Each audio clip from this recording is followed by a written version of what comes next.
Hi guys, I'm back. Today I'm going to read Ezra 9 to 10, Nehemiah 1 to 3, Proverbs 4, and Psalm 40 and Psalm 99. Let's get started.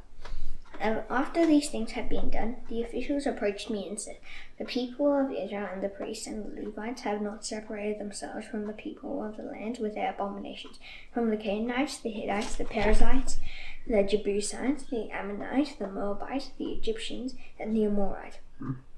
For they have taken some of their daughters to be wives for themselves and for their sons, so that the holy race has mixed itself with the peoples of the land. And in this faithfulness, the hand of the officials and chief men have been foremost. As soon as I heard this, I tore my garment and my cloak and pulled my hair from my head and beard and sat appalled.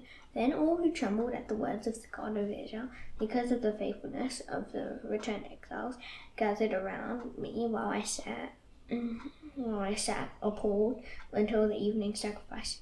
And at the evening sacrifice I arose from my fasting with my garment and my cloak torn, and fell upon my knees and spread out my hands to the Lord my God, saying, "Oh my God, I am ashamed and blush to lift my face up to you, my God, for our iniquities have risen higher than our heads, and our guilt has mounted up to the heavens.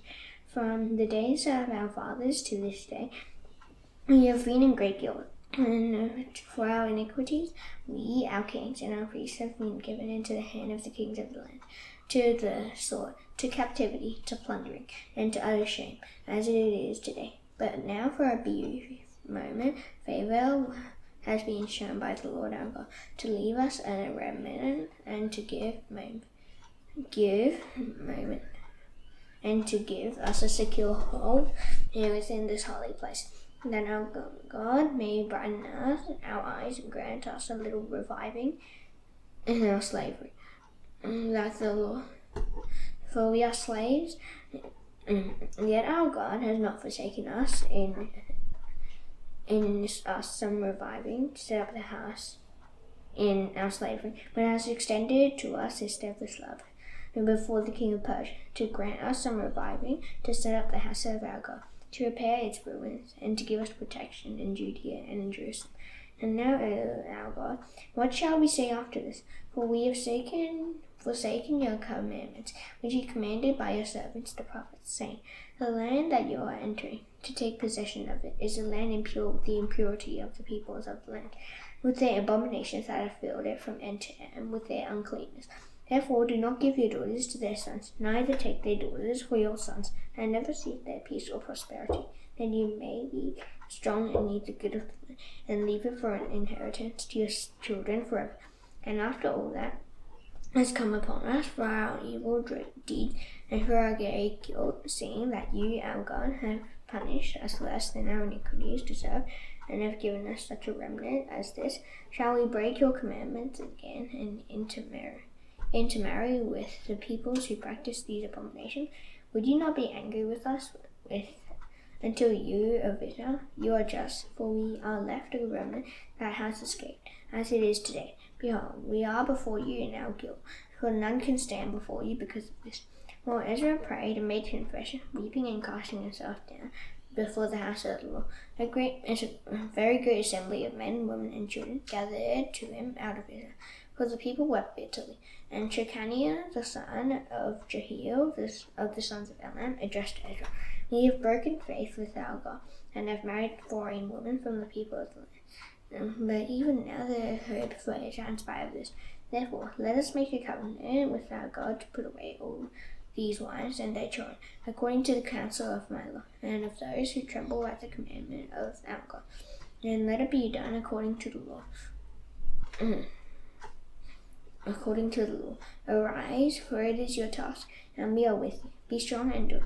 Then Ezra arose and made the leading priests and the Levites and all Israel take an oath that they would do as had been said. So they took the oath. Then Ezra withdrew from before the house of God and went to the chamber of Jehohanan the son of Eliashib, where he spent the night, neither eating bread nor drinking water, for he was mourning over the faithfulness of the exiles. And a proclamation was made throughout Judah and Jerusalem to all the returned exiles that they should assemble at Jerusalem, and that if anyone did not come within 3 days, by order of the officials and the elders and all the property should be forfeited, and he himself banned from the congregation of the exiles. Then all the men of Judah and Benjamin assembled at Jerusalem within the 3 days.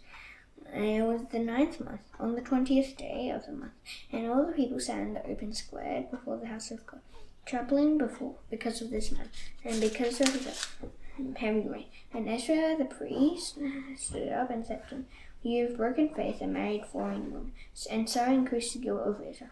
Now then, make confession to the Lord, the God of your fathers, and do his will. Separate yourselves from the people of the land and from the foreign wives." Then all the assembly answered with a loud voice, "It is so. We must do as you have said. The people are many, and it is a time of heavy rain.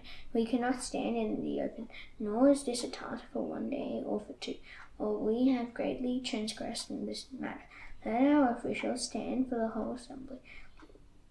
Let all in our cities who have taken foreign wives come at appointed times, and with them the elders and judges of every city, until the fierce wrath of our God over this matter is turned away from us." Only Jonathan the son of Asahel and Jahaziah the son of Tikvah opposed this, and Meshullam and Shabbathai the Levites supported them. Then the returned exiles did so. Ezra the priest selected men, the heads of fathers' houses, according to their fathers' houses, each of them designated by name. On the first day of the 10th month they sat down to examine the matter, and by the first day of the first month they had come to the end of all the men who had married foreign women. Now there were found some of the sons of the priests who had married foreign women: Maaseiah, Eleazar, Jarib, Gedaliah, some of the sons of Jeshua, the son of Jozadak, and his brothers. They pledged themselves to put away their wives, and their guilt offerings was a ram of the flock for their guilt. Of the sons of Immer, Hanani and Zebediah. Of the sons of Haram, Maaseiah, Elijah, Shemaiah, Jehiel, and Uzziah. Of the sons of Pasha, Elianai, Maaseiah, Ishmael, Nethanel, Jozabad, and Elsa. Of the Levites, Jozabad, Shimei, Kaliah, that is Kelita, Pethahiah, Judah, and Eliza. Of the singers, Eliashib. Of the gatekeepers, Shalom, Telem, and Uri. And of Israel, of the sons of Parosh, Ramiah, Izziah, Malchijah, Mijamin, Elzar, Hashabiah, and Benaiah. Of the sons of Etam, Mattaniah, Zechariah, Jehiel, Abdi, Jeremoth, and Elijah. Of the sons of Zatu, Elihanai, Eliashib, Mattaniah, Jeremoth, Zabad, and Aziz. Of the sons of Bebai were Jehohanan, Hananiah, Zabai, and Athli. Of the sons of Bani were Mishalah, Malak, Adaiah, Jashub, Sheol, and Jeremoth. Of the sons of Pahath-Moab, Adnah, Chelol, Benaiah, Maaseiah, Mattaniah, Bezalel, Binnui, and Manasseh. Of the sons of Haran, Eleazar, Ishiah, Malchijah, Shemaiah, Shimeon, and Manasseh. Of the sons of Haran, Eleazar, Ishijah, Malchijah, Shemaiah, Shimeon, Benjamin, Malach, and Shemariah. Of the sons of Hashem, Mattaniah,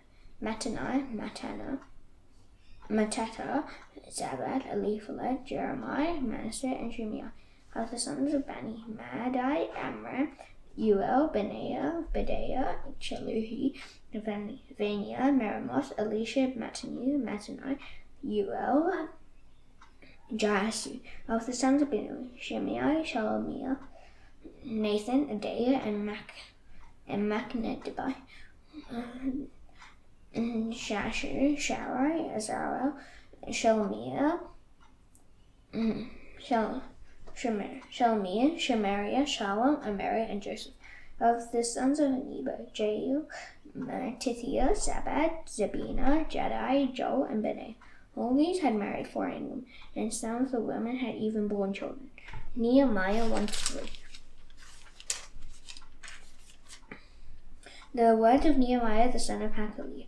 Now it happened in the month of Chislev, in the 20th year of as I was in Susa, the citadel, and Hanani, one of my brothers, who came with a set of men from Judah. And I asked them concerning the Jews who escaped, who had survived the exile, and concerning Jerusalem. And they said to me, the remnant there in the province who had survived the exile is in great trouble and shame. The wall of Jerusalem is broken down, and its gates are destroyed by fire. As soon as I heard these words, I sat down and wept and mourned for days. And I continued fasting and praying before the God of heaven. And I said, O Lord God of heaven, the great and awesome God who keeps covenant and steadfast love with those who love him and keep his commandments, let your ear be attentive and your eyes open to hear the prayer of your servant that I now pray before you day and night for the people of Israel, your servant, for your people of Israel, confessing the sins of the people of Israel, which we have sinned against you. Even I and my father's house have sinned. And we have acted very corruptly against you and have not kept the commandments, the statutes, and the rules that you commanded your servant Moses. Remember the word that you commanded your servant Moses, saying, if you are unfaithful, I will scatter you among the peoples. But if you return to me and keep my commandments and do them, though your outcasts are in the uttermost parts of heaven, from there I will gather them and bring them to the place that I have chosen, to make my name dwell there. They are your servants and your people, whom you have redeemed to be by your great power and by your strong hand. O Lord, let your ear be attentive to the prayer of your servant, and to the prayer of your servants who delight in to fear your name, and give success to your servant today, and grant him mercy in the sight of this man. Now I was cupbearer to the king. In the month of Nisan, in the 20th year of King Artaxerxes, when wine was before him, I took up the wine and gave it to the king. Now I had not been sad in his presence. And the king said to me, why is your face sad, seeing you are not sick? This is nothing but sadness of the heart. And I was very much afraid. I said to the king, let the king live forever. Why should not my face be sad when the city, the place of my father's grave, lies in ruins, and its gates have been destroyed by fire? Then the king said to me, what are you requesting? So I prayed to the God of heaven, and I said to the king, if it pleases the king, if your servant has found favor in your sight, that you send me to Judah, to the city of my father's graves, that I may rebuild it. And the king said to me, the queen sitting beside him, how long will you be gone, and when will you return? So it pleased the king to send me when I had given him a time. And I said to the king, if it pleases the king, let letters be given me to the governors of the province beyond the river, that they may let me pass through until I come to Judah. And a letter to Asaph, the keeper of the king's forest, that he may give me timber to make beams for the gates of the fortress of the temple, and for the wall of the city, and for the house that I shall occupy. And the king granted me what I asked, for the good hand of my God was upon me. And then I came to the governors of the province beyond the river, and gave them the king's letters. And now the king had sent with me officers of the army and horsemen. But when Sanballat the Horonite and Tobiah the Ammonite servant heard this, it displeased them greatly that someone had come to seek the welfare of the people of Israel. So I went to Jerusalem and was there 3 days. Then I arose in the night, I and a few men with me, and I told no one what my God had put into my heart to do for Jerusalem. There was no animal with me but the one on which I rode. And I went out by night by the valley gate to the dragon spring and to the dung gate, and I inspected the walls of Jerusalem that were broken down and its gates that had been destroyed by fire. Then I went on to the fountain gate and to the king's pool, and there was no room for the animal wool. And I turned back and entered by the valley gate, and so returned. And the officials did not know where I had gone or what I was doing. And I had not yet told the Jews, the priests, the nobles, the officials, and the rest who were to do the work. Then I said to them, you see the trouble we are in, how Jerusalem lies in ruins with its gates burned. Come, let us build the wall of Jerusalem, that we may no longer suffer derision. And I told them of the hand of my God that had been upon me for good, and also of the words that the king had spoken to me. And they said, let us rise up and build. Also of the words that the king had spoken to me. And they said, let us rise up and build. So they strengthened their hands for the good work. And when Sanballat the Horonite and Tobiah the Ammonite servant and Geshem the Arab heard of it, they jeered at us and despised us and said, "What is this thing that you are doing? Are you rebelling against the king?" Then I replied to them, "The God of heaven will make us prosper, and we his servants will arise and build, but you have no portion or right or claim in Jerusalem." And at leadership the high priest rose up with his brothers the priests, and they built the sheep gate. They consecrated it and set its doors. They consecrated it as far as the Tower of the 100, and as far as the Tower of Hananel. And next to him the men of Jericho built, and next to them Zachar the son of Imri built. The sons of Hassenaah built the fish gate. They laid its beams and set its doors, its bolts, and its bars. And next to them Meremoth, the son of Uriah, son of Hakkoz, repaired. And next to them Meshullam, the son of Berechiah, son of Meshezabel, repaired. And next to them Zadok, the son of Baana, repaired. And next to them the Tekoites repaired. But their nobles would not stoop to serve the Lord. Joada, the son of Paseah, and Meshullam, the son of Besodeiah, repaired the gate of Jeshanah. They laid its beams and set its doors, its bolts, and its bars. And next to them repaired Melatiah, the Gibeonite, and Jadon, the Meronothite, the men of Gibeon, and of Mizpah, the seat of the governor of the province beyond the river. Next to them Uzziel, the son of Harhaiah, goldsmiths, repaired. Next to them Hananiah, one of the perfumers, repaired. And they restored Jerusalem as far as the broad wall. Next to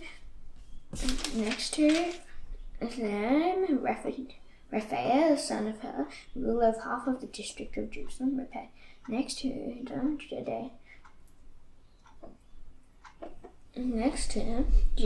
the son of Haramath, repaired opposite of his house. And next to him Hattush, the son of Hashabneiah, repaired. Malchijah, the son of Haram, and Hashab, the son of Pahath-Moab, repaired another section and the Tower of the Ovens. Next to him Shallum, the son of Halohesh, ruler of half the district of Jerusalem, repaired, he and his daughters. Hanan and the inhabitants of Zanoah repaired the valley gate. They rebuilt it and set its doors, its bolts, and its bars, and repaired 1,000 cubits of the wall, as far as the dung gate. Malchijah, the son of Rechab, ruler of the district of Beth-Hakerem, repaired the dung gate. He rebuilt and set its doors, its bolts, and its bars. And Shallum, the son of Kolhodah, ruler of the district of Mizpah, repaired the fountain gate.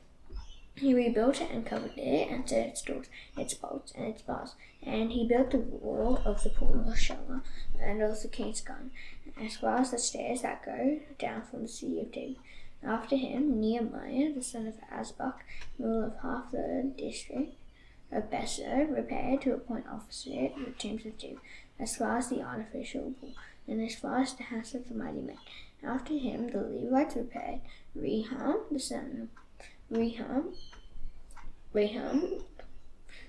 of Bani. And next to him Hashabiah, ruler of half the district of Keilah, repaired for its district. After him their brothers repaired Bavai, the son of Henadad, ruler of half the district of Keilah. Next to him Ezra, the son of Yeshua, ruler of Mizpah, repaired another section opposite Essen to the armory of the buttress. After him Barak, the son of Zabbai, repaired another section from the buttress to the door of the house of Eliashib, the high priest. After him Meremoth, the son of Uriah, the son of Hakkoz, repaired another section from the door of the house of Eliashib to the end of the house of Eliashib. After him the priests, the men of the surrounding area, repaired. After them Benjamin and Hashab repaired opposite their house. After them Azariah, the son of Maaseh, son of Ananiah, repaired beside his own house. After him Binui, the son of Henadad, repaired another section from the house of Azariah to the buttress and to the corner. Palal, the son of Uzziah, repaired opposite the buttress and the tower projecting from the upper house of the king at the court of the guard. After him Pedaiah, the son of Parosh, and the temple servants living on Ophel repaired to a point opposite the water gate on the east and the projecting tower.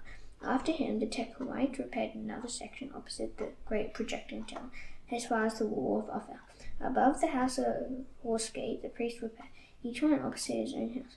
After them, Zadok the son of Immer repaired opposite his own house. After him, Shemaiah the son of Shechaniah, the keeper of the east gate, repaired. After him, Hananiah the son of Shelmiah and Hanan the sixth son of Salaph repaired another section. After him, Meshullam the son of Berechiah repaired opposite his chamber. After him, Malchijah, one of the goldsmiths, repaired as far as the house of the temple servants and of the merchants opposite the mustard gate, and to the upper chamber of the corner, and between the upper chamber of the corner and the sheep gate, the goldsmiths and the merchants repaired. Proverbs 4.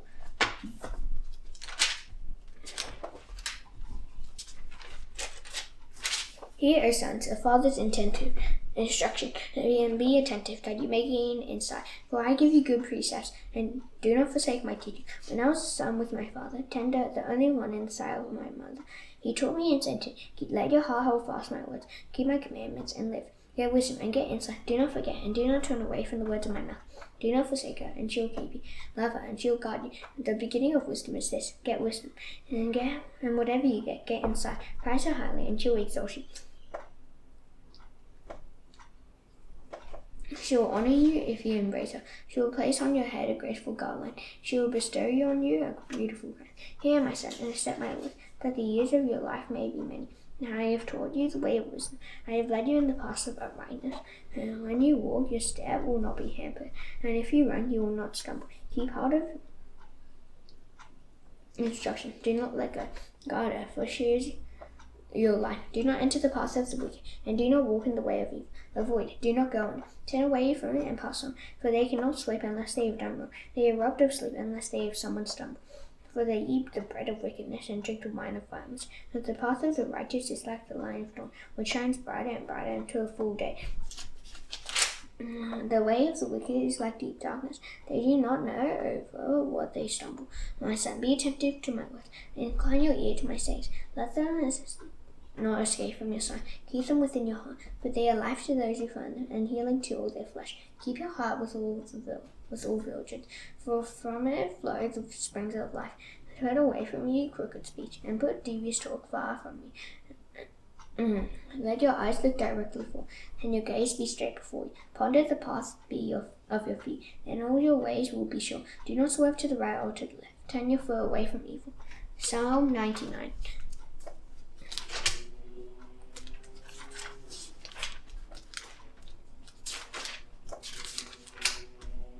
The Lord reigns. Let the peoples tremble. He sits enthroned upon the cherub.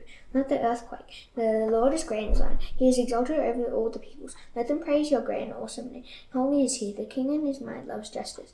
You have established equity. You have executed justice and righteousness in Jacob. Exalt the Lord our God. Worship at his footstool. Holy is he. Moses and Aaron were among his priests. Samuel was was among those who called upon his name. They called to the Lord, and he answered. Then the pillar of the cloud he spoke to them. They kept his testimonies and the statute that he gave them. O Lord our God, you answered them. You are a forgiving God too, but an avenger of their wrongdoers. Exalt the Lord our God, and worship at his holy mountain, for the Lord our God is holy. Now that's done, I shall now do the Lord's Prayer. Please bow your heads. Our Father in heaven, hallowed be your name. Your kingdom come, your will be done on earth as it is in heaven. Give us today our daily bread. Forgive us our debts, as you also forgive our debtors. Lead us not into temptation, but deliver us from the evil one. For yours is the kingdom, and the power, and the glory forever. Amen. See you tomorrow. Bye.